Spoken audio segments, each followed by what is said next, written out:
احنا اصحاب اللهفة اللي خابت، الاحلام اللي ما كملت، الافراح اللي ماتت.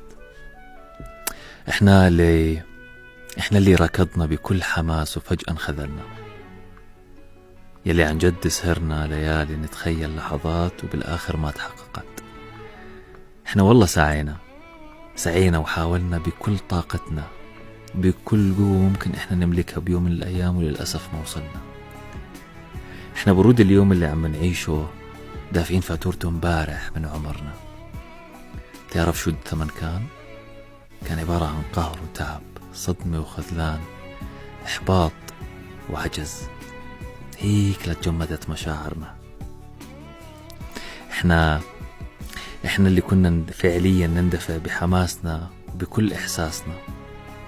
للأسف صار اليوم الصمت هو رفيق كل لحظة بحياتنا، كل تقلباتنا المزاجية. للأسف إنه بطلنا نقدر نعبر، وبطل عنا فعليا طاقة ولا رغبة لأي إشي في هاي الحياة. صرنا زينا زي الجماد والحجر، قاسيين جدا وبدون أي إحساس، وفارية معنا شو اللي صار وشو اللي راح يصير. وللأسف إنه فعليا بطلنا نخاف، لأنه صدقني حاسين ووصلنا لمشاعر وشعور إنه ما راح نشوف أسوأ من اللي شفناه. هذا هو إحنا.